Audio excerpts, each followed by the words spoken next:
Hello, all my people that's going to be watching this and listening to what I'm saying. Obviously, I don't usually do video blogs. Usually, if I'm doing a video, it's when I'm on the other side of the camera or being shot for one of my own music videos. As many know me as the B-Face. Some know me as Bounce, especially from the Midlands, MC Bouncy, but that name is long gone now, and it's not really about who I am right now. It's about what I'm going to say, and it's in obviously reference to the riots that's been happening. Today it's the 10th of August, and yesterday, where I'm based in Wolverhampton right now, the riot kicked off here. Well, the looting, the madness, the havoc of these kids, robbing out the shops. I know many of you in Wolverhampton know who and know a lot about it, because it's a small city and the news gets around well before Express and Star gets it, and half the stuff that's going to be in the newspaper today is going to be different perspective to what people have actually seen with their own eyes. The reason why I'm actually doing this blog is because a lot of people on Facebook, when it all started out, especially in London, the capital, and obviously it's spread throughout the UK, it's become kind of viral. No one's actually looking into the root to the problem, the root to the situation. They've actually seen the action. They've seen kids doing their looting, causing havoc, setting fires. Yeah, it's wrong, it's bad, because other families are getting affected, the innocent are getting affected, and it's corrupting the lives of other children that probably weren't so bad, and now they're gonna have to. Now they may start behaving in such a way. But now it's all down to the finger pointing now. Everyone at the beginning now, everyone was like, oh, these kids get off the street, these kids should be sent off to another country. Even some were wishing death upon these kids. Yeah, maybe because you've had a personal experience or personal encounter with this rioting and this looting and this manic behaviour, but it does not give one the rights to wish death or negativity upon one, because then therefore your mindset's just as negative as those kids. You're no different from them, and when I boil it down, we're no different from each other. And then as soon as Cameron came from his coincidental holiday at the time, a lot of the MPs were on holiday, as I heard and as what people said. He came back, and then when he spoke and then no one was satisfied with the words that come out of his mouth at the start, people started pointing the finger at him. And now they're pointing the finger at parents. Yeah, you can point the finger anywhere you want to, but it's not going to solve the problem at all. Pointing fingers, I know everyone gets by blaming somebody. It's like when you ask a friend for advice and him or her gives you the wrong advice. Do you blame him, or do you blame yourself for trusting the person? Like when you vote, or whoever votes, I know some people don't vote, but when you vote, you're voting for a person who's giving you words of reliance and assurance about your community. And you vote, you put your hands up for them. You say like, yeah, big up this person. I will vote for this person. And when things go wrong, he's the face to blame. And that's all they are at the moment. I don't think they're in too much power to make the decisions that they make. And I think a lot of us know. If Cameron said words against the panel, the board, the people that are above him, the people that helped to devise the system that we're living in now, if he says the wrong things, then his safety's on the line. Same with us. It's like with your boss at work. Person's just as human as you are, but you have to worship them. They talk down to you. You'll go home and be pissed off about them and cuss them off to your friends, but you will never stand up to that person for the sake of your own well-being, because you don't want to get sacked. And if you get sacked from your job or whatever, you're not going to be able to support your children. But then the problem in this situation are the children. Well, they've become the problem. 1 second, I'll actually show you something. Give me a moment.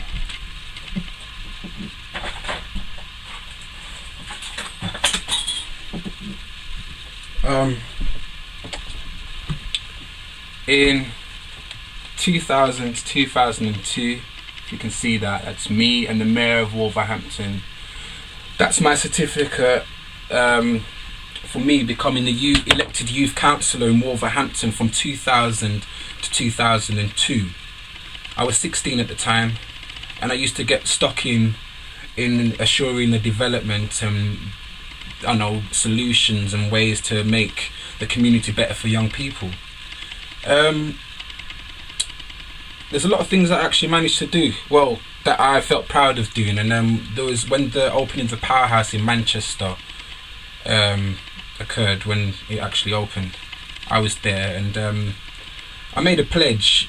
Well, a lot of people agreed with the pledge, and that was to kind of break down the barriers between the young people, the area forums in each communities, to the government, and then the final decision makers that get brought back to the government, that get fed back through the cabinet and the panels back to the people. It's a very long chain.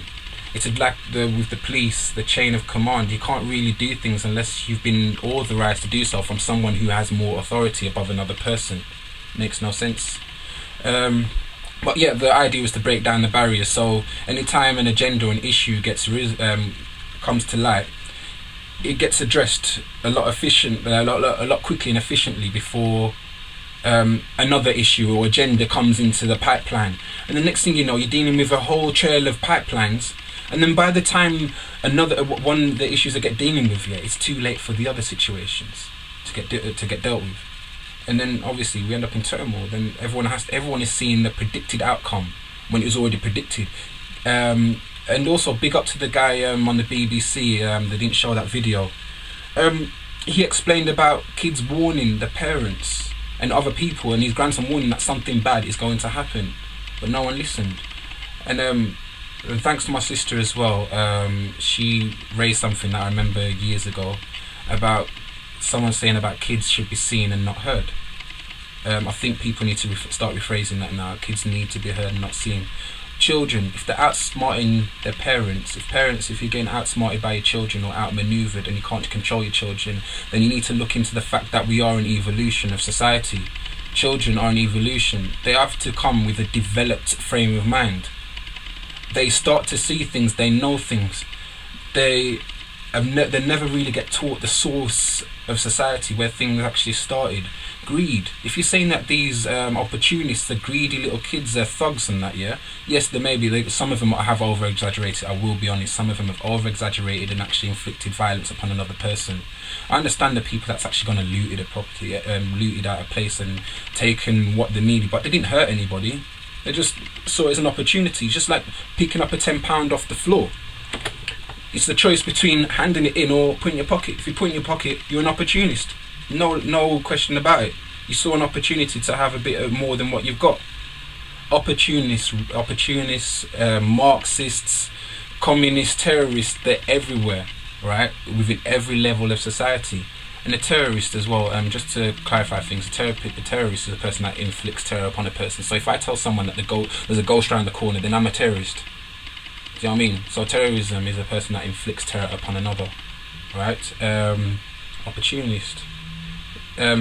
People that rob the politicians that rob taxpayers' money, opportunists. They're all there in every level of society. So please do not boil down to like the actions of people, right? Sorry, the reactions of people. You need to kind of look into the actions or the products, the factors before the products. The products right now are the kids going manic in the streets, and the police are trying to control them. Now everyone's moaning at the police and not relying on the police, but it's always that thing of finger pointing and blaming. You're all blaming the people you rely on. You need to learn to start looking at yourself and start to learn to blame yourself for trusting people. Obviously we go through centuries of trying to reason and compromise with different decisions and looking at different walks of life, but at the end of the day you need to respect one as an individual and see from their perspective. Small example, if me and a person who's sitting opposite of me looking at something in the middle of the room, we both can see exactly the same thing but from a different perspective. The only way I can see from that person's perspective, if that person describes to me what they can see, then I can understand. I'll get more of a wider angle. If no one here, if people are trying to talk